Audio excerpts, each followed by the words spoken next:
Hey friends, welcome to another episode of the show. I'm Joe, and here's something you just need to know about our guest today. His district is ranked numero uno. Yeah, tippy top in Texas.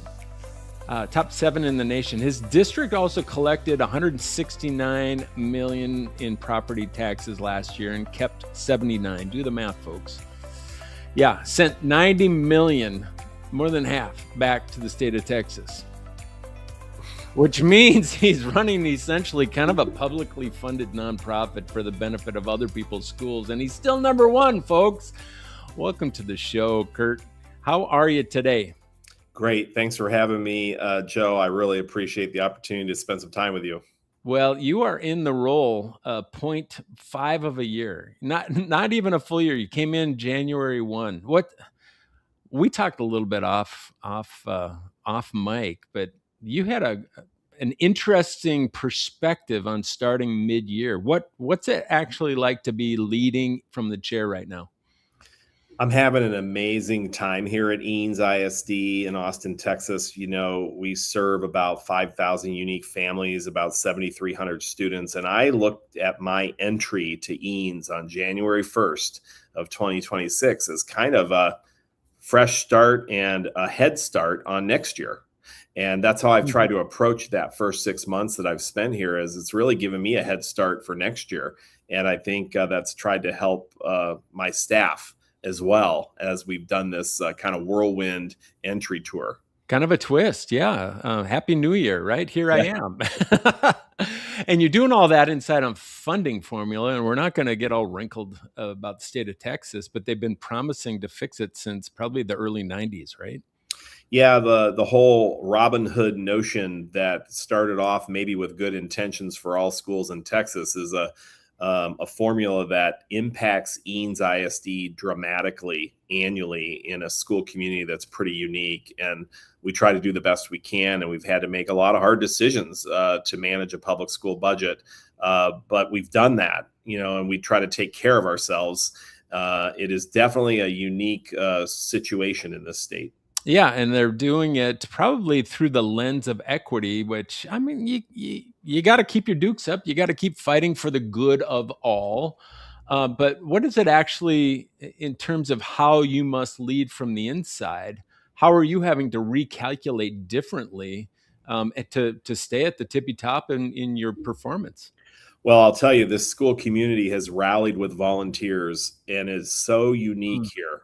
You mentioned top 7 in the nation. I would say our public school has a foundation here, which is now over 20 years old.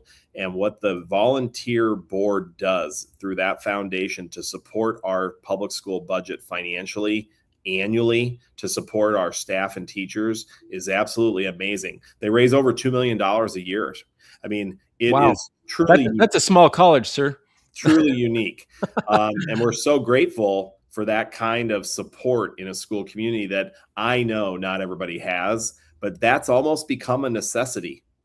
Wow. So you're coming in, you've got new colleagues from the great state of Texas. You look at most high performing suburban districts in your state and how they're managing this whole recapture pressure. What's the response that you are seeing that just it's not working? Well, I can't speak for other districts. And what I would say here is what we're trying to do is run the business of school like a modern business and not lose sight of what's best for children. Because the difference between a school district and a business is we're not producing widgets, we're producing leaders at Eanes. And so I think with all the pressure that our staff feels, one of the things we really have to double down on is developing leadership and providing incentives to retain amazing world-class teachers to work with these students and families, because the product they put out academically and in terms of leadership here with our student graduates every year is truly a standard that we think can be a beacon for people when they think about public education. What was that thing when you walked into that culture at Eanes? I mean, you felt it, because that is the culture that attracts your most prized talent, and keeps the ones that you have. One of the first things I got to experience was our Highline dance team morning class. And here in high schools at Westlake Nation, Westlake High School is a vaunted, many vaunted programs. But I went to see the Highline dance team practice in the morning. These young women are working out for 2 hours every morning, 5 days a week, in one of the most physically aggressive sports you can imagine. Wow. And they're coordinating as teammates like I've never seen. But the adults who were supporting them, some of whom were graduates of this same school district, were inspirational to me. And when I saw the numbers participating, it blew my mind. And I realized they were one of 4 levels at the high school in the class I happened to be observing. And we're talking big numbers, Joe, like over 80 young women in this one class in the morning. But like you said, it wasn't about the Highline dancers. It was more about just this community investment and focus and pride and keep going. Saw it all in one morning, and I just pinched myself that I got to be there. Wow. I pulled up your 100-day plan. You're past it now, but you published that sucker publicly, right? I don't know many superintendents that are willing to do that outside of the board table. Well, I would hope everybody is. I mean, my job, right, is about clarity and transparency and communication. And I try to model that with everything I do with social media to the documents we produce. I've got a great chief communications officer here, Claudia McWhorter, who has been doing this job for a long time to share the Eanes brand. But more important, the entry plan is about people telling me about the culture and what I could learn from listening. And I think it's important for them to get to see that I listened and what I learned. And so we try to put that out thoughtfully and share, because I got so much great feedback. What did the plan get right? I think what the plan got right was my goal was to introduce myself to as many people, students, staff, community members as possible in 100 days. And I think we met the mark and exceeded it. And I think we did it with a lot of different channels of communication for individuals and groups, in person and virtually. And so I was really happy to gather as much input as I could from a diverse group.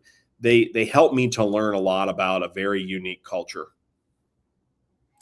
Well, you did a fine job. I mean, your resume is thick, not just in leading high achieving school systems, but in Indian Hill, you passed a bond levy that hadn't passed in decades. Right? Well, I had good teammates, right, and great community members. Indian Hill passed a historic bond and built some amazing buildings that I think are model schools now. But that school community rallied and did the things that they felt were important for their children, and I just was a small part of that. I hope that here at Eanes, right, I can add to the mix and we can have that same kind of mission kind of oriented work together here for children. And I think this school community, what was so attractive to me was they have so many of those hallmarks, and they had so many of those characteristics that I saw from afar and I had been studying. And when the job was available, I got lucky. These things are few and far between. So to be able to now do that kind of work here could be really inspirational, I think, for the next generation of SHAP students. Unfortunately, I think it's the truth that most superintendents don't walk into winning the coin toss and having the wind, right? Most superintendents are walking into a community that's got their arms crossed, saying, we've had unfavorable reviews, whether they're accurate or not, and having to actually, a lot of this is just, call it what it is. It's sales and influencing. If you were to whiteboard kind of your playbook for what you did at Indian Hills to just get people to relax a little bit, to kind of put the guard down, and to join you in this public persuasion of here's what our students need, and how you pulled that off. What would you tell a new administrator, maybe in their first couple of years, of how they break through that cycle? I think first and foremost, and I didn't make this up, I learned this from other leaders, is you better tell your story or someone else is going to. And your story is your children in your community and what they do for one another. So good. And that is really important. I think the second thing is we work in a profession where teachers need to be promoted as world-class professionals because they are. Yeah. And so I needed to make sure people hear me say that this profession is noble. These people are experts. And we need to celebrate that in a profession that sometimes is maligned. And number three, everything you do as a leader has to be intentional, routine, and consistent. You can't communicate a vision and mission for a community that is a one-off or transactional. It has to be transformational where everybody's getting a return on their investment, which is our children thriving. And I think keeping those three things in mind are the things I communicated to our team and with our teammates over and over. And at Indian Hill, our team got that and our community got that. And I have no doubt here at Eanes that these community members I've met with coming in the door, they're so inspired and so motivated to help children that it's very exciting to see. So what's the next hill for Eanes? I mean, you're number one, you're coming in halfway through the year, you've got a vision. What's next level from number one? Well, this district has not gone through a vision and mission kind of orientation in a while. So we're going to do a strategic planning process in the fall where our goal is going to be to collect more input from this school community than ever before, with students at the center of the planning process. So a lot of school districts will do a strategic plan, but they won't actually capture the voice of their students. We will literally have our students sitting shoulder to shoulder with adults at all levels and collect that input throughout the fall so that we get a new strategic vision and mission in place by November for the future. And that's going to be really exciting because it puts the leaders of the district into a listening mode where we can kind of hear what everybody thinks the priorities ought to be. I feel like that is the best thing we can do right now in this district to strike out for the future together. I love that. And I would encourage, and I know you have this mindset, but everybody's gunning to be the best, right? At best is that line that everybody is like, okay, that is the mark. But if you can say, no. Hey friends, quick question before we get back to it. I know that you have talented people on your leadership team, but is your team actually performing to its full potential? Most aren't, and most don't know why. The Team Intelligence Assessment is a solution to change that. Find out where your team stands at higherperformancegroup.com. Go to find your starting point to get started today, or click the QR code in the screen right here. All right, back to the show. We're going to be the only. That's whole nother level. That is whole nother level. And I hope that your community gets to that place where you continue to be this bright, shining beacon of light that says, yes, we have some favor of privilege here. However, most districts will never be able to touch. We're so far differentiated in how we are performing and how we are also just living that mission. So I embrace that process with great hope, and I can't wait to see the fireworks that are going to come out of all of that. Me either. I got to ask because I stepped away from education for a while because I wanted to own an airplane. I'm like, some of my buddies owned airplanes. I'm like, I can't do that as an educator. But then after a year or two, I actually came crawling back because I just, was there a point when you could have gone a different direction and you didn't? What kept you in this work? I would say throughout my career, there have been opportunities and moments where you reflect on, who could I be? What else could I be? What could I be doing? But I have always been fueled by helping children realize their goals and success because people did that for me when I was growing up. And I had such amazing coaches and mentors. And so that has always been more exciting to me, I think, than other things. And also, I've wanted my own family members and my own children to see that regardless of what they thought I was doing day to day, I was doing work that was serving others. And so I've always really, truly enjoyed this. And I think I follow that work hard, play hard kind of mantra. I love what I do. I have fun in my job or I wouldn't do it. And until I'm not having fun, I'm going to keep doing it. I love it. You've also said that your leadership philosophy, and I love it, is that leadership must be for all. Uh, Inside a district where nearly 97% of students are not economically disadvantaged. So, what does for all look like in practice there?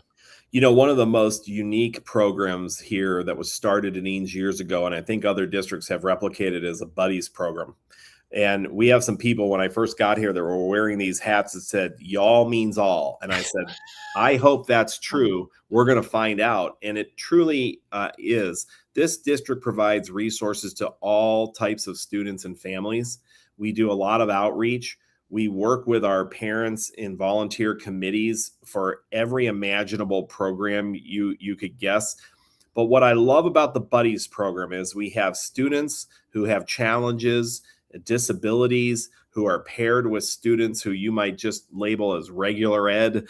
And those students bond and they become friends and they do things together throughout their student career. And it's happening K through 12 here. And it is such a model program. It changes lives. It changes career paths for the students who are involved, and it changes the families and what they do with their week and their time, both in and out of school together.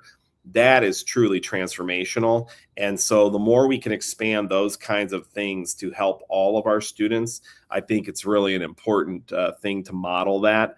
And I'm so impressed that Eanes was doing that beforehand. It really attracted me. And I think we can continue to do more with that. You may have just had another superintendent pull over to a wide spot on the road and they need to, what was that program called again? The Buddies program. Buddies. And is there a spot where they could go and learn a little bit more about that? You can visit our website, learn about it, talk to our leaders about it. It really, truly is an amazing, holistic program here.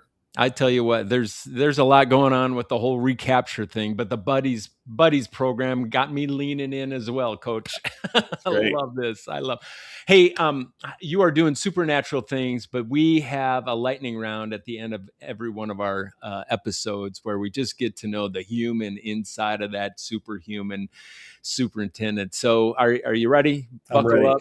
Let's do the lightning round here together. Is there a quote that you live by? Yeah, I think I love this quote, whether you think you can or think you can't, you are right, by Henry Ford.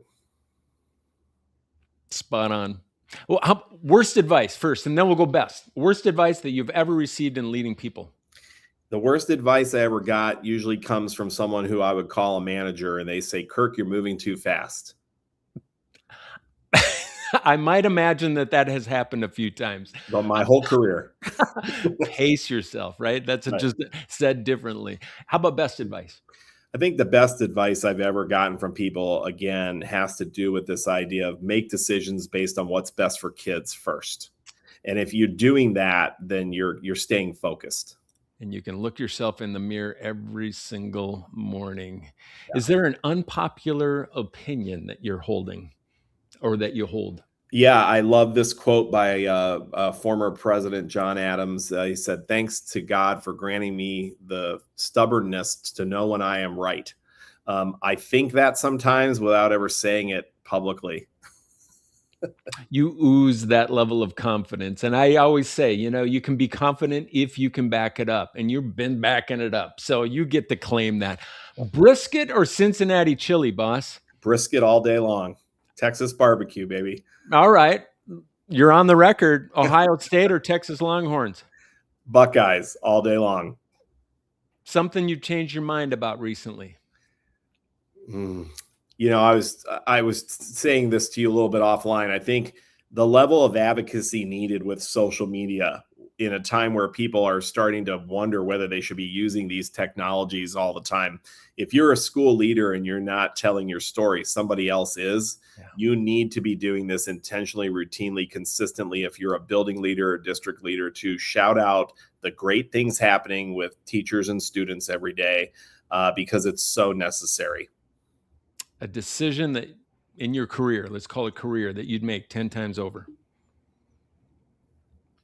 I'm going to do what's best for kids every single day. And so when we try to get to yes, when a student needs a tool, when they need an experience, when they need a chance, I think those are the decisions I'm going to make over and over again.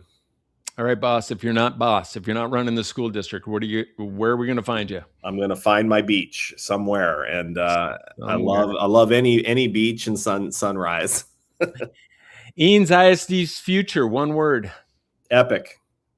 Boom. Do you have a question for me, in all fairness? Yeah, you were asking me about food. I wanted to ask you about the best slice you ever had. Where was it? I know you're from up north, but you've traveled a lot. Yeah. And when I travel, I eat like granola bars out of my backpack. So it's not real glorious. Those that think that the whole travel scene is just glamorous, they don't travel. Let me just tell you that. I am a creature of habit. Every Friday night, Miss Becky and I, she's a school teacher, we do Victoriano's Pizza right here in Stillwater, Minnesota. So there's the unpaid advertisement right there. New York, it's New York style. So I will check that out. Big slices, and yeah, it's a deserved pleasure for Miss Becky. I don't deserve it, but she certainly does. And you mentioned to me before, if I could ask a second question. Yeah. You were talking about PJ Fleck a little bit offline, but row the boat, baby. Yeah, row the boat. And who is that coach or that leader philosophy or quote that sticks with you that you would say to anybody, boy, you should learn a little bit about them, or you should read that book? Yeah, I don't know if PJ has a quote that I resonate with. I'm a former football coach myself, and just a poor kid growing up, and you just hard work equals opportunity. I think that's just sounds like that's what I ascribe to. I mean, there's nothing real sexy about it. It's pretty basic. The harder you work, the luckier you're going to get. Okay. Right? I appreciate that about you. Well, I appreciate you and all that you've done in these 6 months there at Eanes, but also prior to that. I mean, you've been like superintendent of the universe, and it's just such a pleasure to have you on the show here, my friend. I appreciate you, and thank you for the opportunity to share a little bit about Eanes and what's epic ahead. I'm excited to share some more in the future. I look forward to seeing how this strategic planning process might actually be forged around this acronym called EPIC. Let's just go with it. Let's go with it. Yeah, let's go. Hey, if they want to learn a little bit more about your school system, or I know that you're on social on a regular basis, so you can find him on LinkedIn. He's all over the place there. But in terms of the district webpage, how would they find you? Just www.eanesisd.com. And that Buddies program, folks, you got to dial that in. Best part of our show today. Thank you.